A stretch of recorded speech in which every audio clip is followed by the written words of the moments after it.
Sir, നമ്മുടെ BJPയുടെ ആദ്യകാലങ്ങളിലെ ഒരു വക്താവും channel ചർച്ചയിലെ രോമാഞ്ചവും ഒരു കാലത്ത് നരേന്ദ്രമോദിയെക്കുറിച്ചൊക്കെ വാനോളം പുകഴ്ത്തി രാഹുൽ ഗാന്ധിയൊക്കെ ഇടിച്ച് താഴ്ത്തി കോൺഗ്രസിനെ ചവിട്ടി ഒതുക്കി ഒക്കെ സംസാരിച്ചിരുന്ന സന്ദീപ് വാര്യർ BJP വിട്ടു എന്ന് പറഞ്ഞപ്പോൾ ഒരുപക്ഷെ എല്ലാവർക്കും വലിയ വിഷമമാണ് ആദ്യം തോന്നിയത്. അദ്ദേഹത്തിന് സ്റ്റേജിലിരിക്കാനൊരു സീറ്റ് കൊടുത്തില്ല. അമ്മയുടെ മരണത്തിന് വേണ്ട രീതിയിൽ അത് ചോദിച്ചു വരാൻ ആളില്ലാതിരുന്നു എന്നൊക്കെ പറഞ്ഞ് അദ്ദേഹം വളരെ വിഷമിച്ച് പോയപ്പം ചിലർക്കൊക്കെ വിഷമവും തോന്നി. കാരണം അങ്ങനെ ഒരാളെ തീരെ ഇത്ര കൊച്ചാക്കി വിടാമോ എന്ന് തോന്നുകയും ചെയ്തിട്ടുണ്ടായിരുന്നു. പക്ഷെ അതിനുശേഷം അദ്ദേഹം അപ്പുറത്ത് പോയി ലീഗിൻ്റെ വക്താവായിട്ട് നിന്നുകൊണ്ട് സംസാരിച്ചപ്പോഴാണ് പലർക്കും ഇതൊരു ചതിയായിരുന്നോ, അല്ലെങ്കിൽ ഇതൊരു ഒരിക്കലും ചേരാത്ത ഒരു കൂട്ടായ്മയിലേക്കാണോ അദ്ദേഹം പോയത്, എന്നിട്ട് ഒരു ചെളിവാരി എറിയുന്ന രാഷ്ട്രീയത്തിലേക്ക് അദ്ദേഹം പോയോ എന്നൊക്കെ സംശയം തോന്നി. എന്തായാലും കോൺഗ്രസിൽ ഒരു വലിയ ഭാവിയുണ്ട്. അതിന് മുസ്ലിം ലീഗിന് നേതൃത്വം കൊടുക്കും. അങ്ങനെ അദ്ദേഹത്തിന് നല്ലൊരു സീറ്റ് കിട്ടും. മിക്കവാറും തൃശ്ശൂരായിരിക്കും. പത്മജയ്ക്കെതിരെ അദ്ദേഹം മത്സരിക്കുമെന്നൊക്കെയാണ് പൊതുവെ പറഞ്ഞിരുന്നത്. ഇല്ലെങ്കിൽ പാലക്കാട്, ഇല്ലെങ്കിൽ ഒറ്റപ്പാലം എന്നൊക്കെയാണ് പറഞ്ഞത്. പക്ഷേ ഇപ്പോൾ സ്ഥാനാർത്ഥി നിർണയം വന്നപ്പോഴാണ് വലിയൊരു ചതിയായിപ്പോലും സാറേ. തൃക്കരിപ്പൂർ എന്ന് പറഞ്ഞ മണ്ഡലം, ആ മണ്ഡലത്തിൽ കൊണ്ട് ഈ പാവത്തിനെ ഇട്ടിരിക്കുന്നു. അത് അദ്ദേഹത്തിന് പാലക്കാട് കസേര കൊടുത്തില്ല എന്നാണ് പറഞ്ഞത് സ്റ്റേജിൽ. പക്ഷേ ഇത് ഒരു മുൾക്കസേര, എനിക്ക് തോന്നുന്നു ഇലക്ട്രിക് ചേംബർ എന്ന് വേണമെങ്കിൽ പറഞ്ഞാൽ തിരക്കിടില്ല, അതുപോലത്തെ ഒരു സ്ഥലത്ത് കൊണ്ടിട്ട് കളഞ്ഞിട്ട് സാറേ. അതായത് 1957 EMS മത്സരിച്ച് ജയിച്ച സ്ഥലം. അതിനുശേഷം പിന്നെ ഇങ്ങോട്ട് EK നായനാർ, O ഭരതൻ തുടങ്ങി ഇപ്പോൾ നമ്മുടെ M രാജഗോപാൽ MLA 2 പ്രാവശ്യമായിട്ട് അവിടുന്ന് 2016-ലും 2021-ലും ഒക്കെ വൻ ഭൂരിപക്ഷം എന്ന് പറഞ്ഞാൽ 2016 അദ്ദേഹത്തിന് 17,000 അടുപ്പിച്ച് 16,900 ചില്ലുവാനുമായിരുന്നു. ഇത്തവണ 2021-ൽ 26,000 ചില്ലുവാൻ വോട്ടിന് ജയിച്ച സ്ഥലം. അങ്ങനെ CPM സ്ഥാനാർത്ഥി മാത്രമേ അവിടെ ജയിച്ചിട്ടുള്ളൂ. ഒരു തവണ ചോദിച്ചാൽ 1960-65 പീരീഡിൽ C കുഞ്ഞികൃഷ്ണൻ മാത്രമാണ് അവിടെ ഇന്ത്യൻ നാഷണൽ കോൺഗ്രസിൻ്റെ സ്ഥാനാർത്ഥിയായിട്ട് അവിടുന്ന് വിജയിച്ചിട്ടുള്ളത്. അതന്ന് കൈപ്പത്തിയല്ല ചിഹ്നം. അന്ന് മാത്രമാണ് ഒരു കോൺഗ്രസ് സ്ഥാനാർത്ഥി പേരിന് അവിടെ ജയിച്ചത്. ആ മണ്ഡലം ഉണ്ടായ 57 മുതൽ ഇന്ന് വരെ കമ്മ്യൂണിസ്റ്റുകാരല്ലാതെ ആരും ജയിച്ചില്ല. ജയിച്ച കമ്മ്യൂണിസ്റ്റുകാരല്ല അതിപ്രഗത്ഭന്മാരുമായിരുന്നു.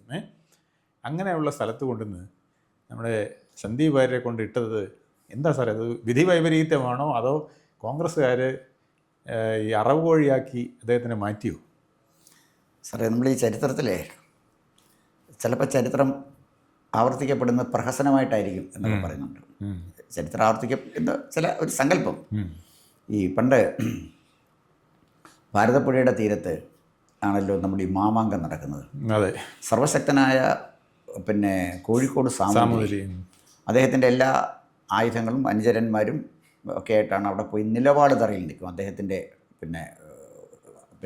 ഏകാധിപത്യം അല്ലെങ്കിൽ ആധിപത്യം പ്രഖ്യാപിക്കാനായിട്ട്. അദ്ദേഹത്തിൻ്റെ ആധിപത്യം അംഗീകരിക്കാതിരുന്ന ആളായിരുന്നു വള്ളുവക്കോനാതിരി. വള്ളുവക്കോനാതിരി അവിടുന്ന് കുറച്ച് പേരെ ഈ സാമൂതിരിയെ വധിക്കാനായിരിക്കും. അതിന് ചാവേർ എന്നാണ് അറിയപ്പെടുന്നത്. വള്ളുവക്കോനാതിരിക്കും അറിയാം, പോകുന്നതിനും അറിയാം, ചത്തുപോകും. പക്ഷേ ഏതെങ്കിലുമൊക്കെ ഹതഭാഗ്യന്മാർ ഇവർക്ക് വലിയ പബ്ലിസിറ്റിയൊക്കെ കിട്ടും. പോകുന്ന ആളുകൾ വീരചരം. അപ്പോൾ അതിനകത്ത് ഇവർ പോകുന്നവർക്ക് അവിടെ തിരുമാന്താംകുന്ന് ക്ഷേത്രത്തിന് ഇപ്പോഴും ആ സ്റ്റേജ് വെക്കുന്നുണ്ട്. അവിടെ നിന്നാണ് വലിയ മാലയൊക്കെ ഇട്ട് അയക്കുന്നത്. ഇവർക്ക് വലിയ വിഭവസമൃദ്ധമായ സദ്യ കൊടുക്കും.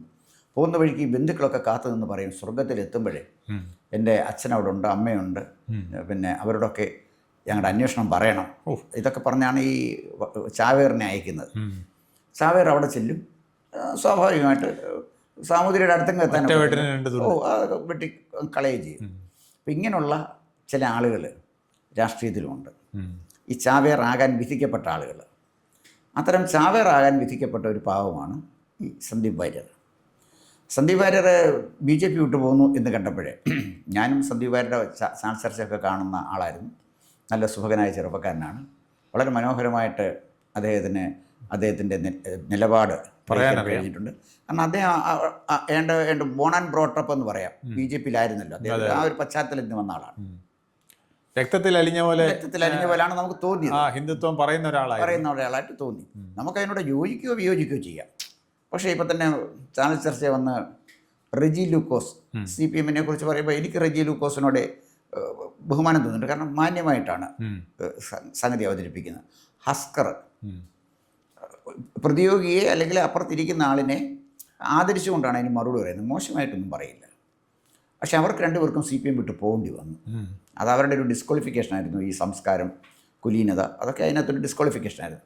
പക്ഷേ ചാൾസ് ചർച്ചയിൽ വന്ന് ബഹളങ്ങൾ ഉണ്ടാക്കുന്ന ചില ആളുകളുണ്ട്. അവരുടെ പേര് ഞാൻ പറയുന്നില്ല. അവരെ കാണുമ്പോൾ സ്വാഭാവികമായും ചെയ്യുന്നത് ഈ അശ്ലീല സംഭാഷണം കേൾക്കുന്നതിനെക്കാട്ടി നല്ലത് ഇതങ്ങ് റിമോട്ടിൻ്റെ ഒരു ഗുണം അപ്പോഴാണ് മനസ്സിലാകുന്നത്.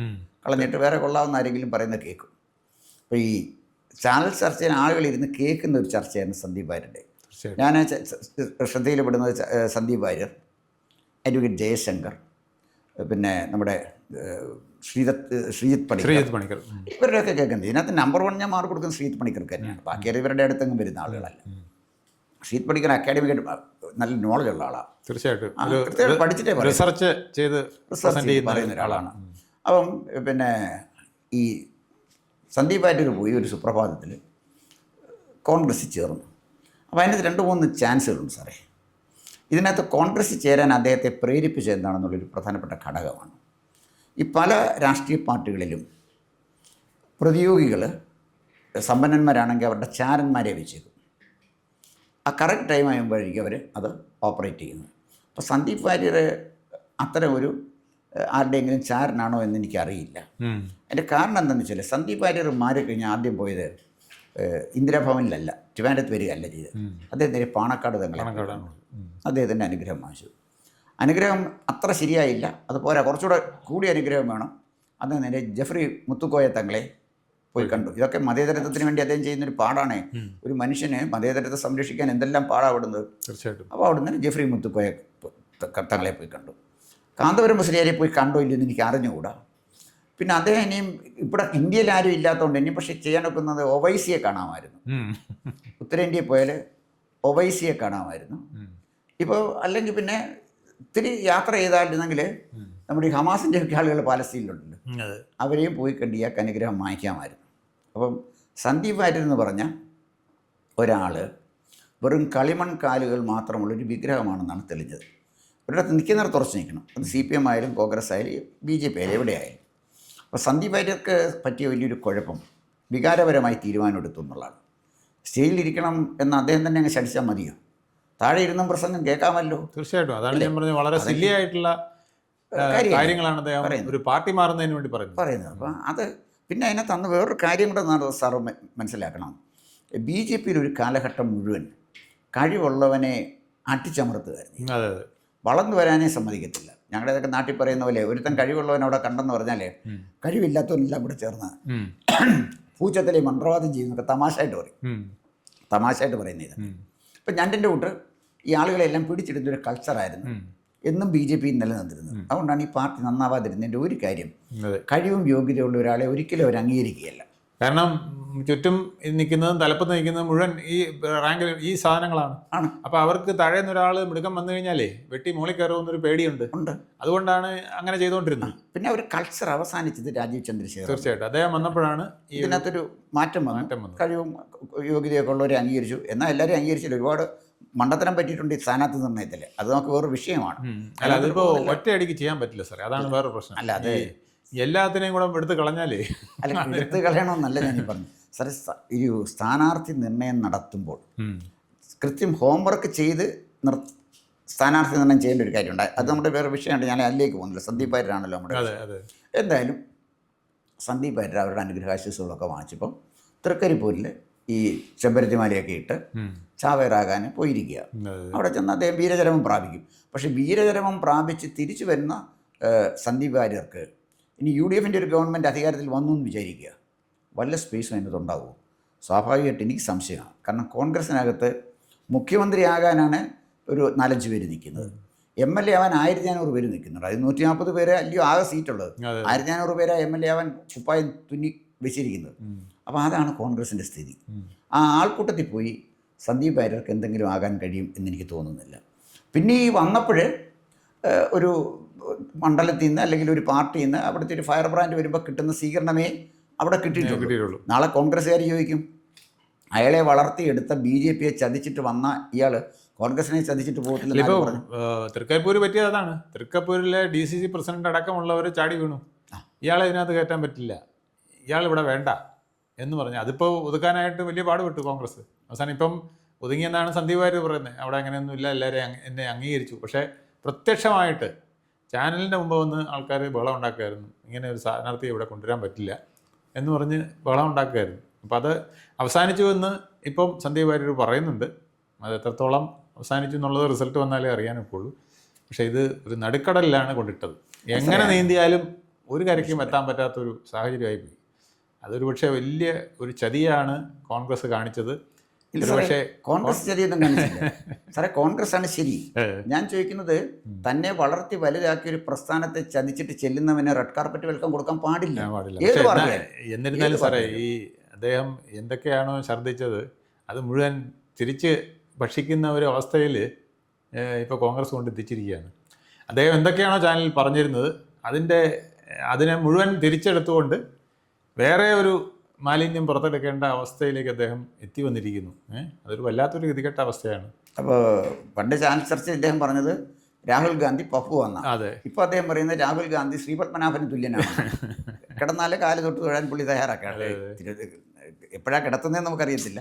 അപ്പോൾ ഇത് സാറേ, ഇതൊരു കൃത്യമായ ഒരു മുന്നറിയിപ്പാണ്. ഒരു പാർട്ടിയുടെ ഒപ്പം നിൽക്കുന്ന ആൾ ആ പാർട്ടിയോടൊപ്പം ചേർന്ന് നിൽക്കാതെ അതിന് പെട്ടെന്ന് ചതിച്ചു പോകുന്ന ഈ ചതിയൻ ചന്തുവിൻ്റെ അല്ലെങ്കിൽ മിർ ജാഫറിൻ്റെ സംസ്കാരം രാഷ്ട്രീയത്തിലുള്ളത് വളരെ നിർഭാഗ്യകരമായ കാര്യം. ഇപ്പം ജി സുധാകരൻ്റെ കാര്യം എടുത്താൽ അദ്ദേഹം പാർട്ടി മെമ്പർഷിപ്പ് പുതുക്കിയില്ല. അദ്ദേഹത്തിൻ്റെ വിയോജിപ്പ് അദ്ദേഹം പറഞ്ഞു. അദ്ദേഹം പോയി കോൺഗ്രസിൽ ചേർന്നില്ല. അദ്ദേഹം സ്വതന്ത്ര സ്ഥാനാർത്ഥിയായിട്ട് അദ്ദേഹത്തെ അപമാനിച്ചതിനും പാർട്ടിയുടെ മൂല്യച്യുതിക്ക് എതിരെ ഉണ്ടായ അദ്ദേഹത്തിൻ്റെ പ്രതികരണമാണ്. അതിനൊരു അന്തസ്സില്ല. അതിനൊരു അന്തസ്സുണ്ട്. അതിന് കമ്മ്യൂണിസ്റ്റ് പാർട്ടിയിൽ നിന്ന് പോയപ്പം TK ഗോവിന്ദൻ പോയി. അദ്ദേഹം ചെയ്തത് PK ശ്യാമളെ അവിടെ നിർത്തുന്ന സ്വജനപക്ഷപാതത്തിനെതിരെയാണ് TK ഗോവിന്ദൻ സംസാരിക്കുന്നത്. കുഞ്ഞികൃഷ്ണൻ സംസാരിക്കുന്നത് ഈ കണക്ക് കൊടുക്കാത്തതിൻ്റെ കാര്യത്തിലാണ്.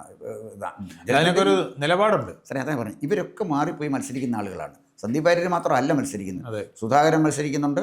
സുധാകരൻ മത്സരിക്കുന്നതിന് സമൂഹം അംഗീകരിക്കുന്നുണ്ട്. കാരണം സുധാകരൻ്റെ ഒരു നിലപാടിനെയാണ് TK ഗോവിന്ദനാണെങ്കിലും അതല്ലെങ്കിൽ കുഞ്ഞികൃഷ്ണനാണെങ്കിലൊക്കെ അംഗീകരിക്കുമ്പോൾ അതിൻ്റെ ഒരു നിലപാടുണ്ട്. ഒരു നിലപാടുമില്ലാതെ ഇദ്ദേഹത്തിനെ സ്റ്റേജിൽ ഇരുത്തിയില്ല. അമ്മയുടെ മരണാനന്തര ചടങ്ങ് നടന്നപ്പോൾ ആരും എത്തിയില്ല. ഇതൊക്കെയാണ് ഒരു പാർട്ടി വിടാനുള്ള ന്യായീകരണം. അപ്പം അതുകൊണ്ട് ഒരു കാരണവശാലും ഒരു കാര്യം ക്ലിയറാണ്.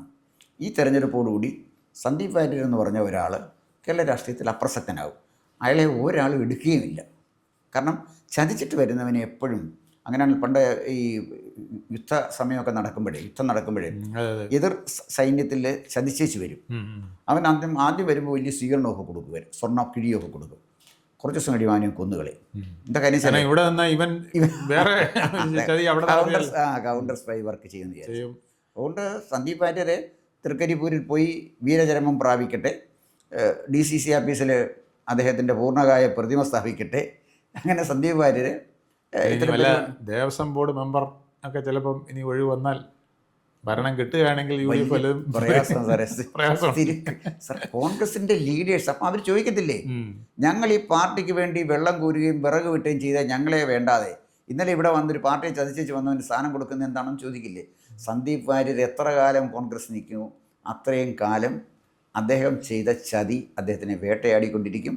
മാന്യനായ ഒരു കോൺഗ്രസ് നേതാവായിട്ട് അദ്ദേഹത്തിനെ കോൺഗ്രസിൽ അംഗീകരിക്കാൻ പറ്റില്ല.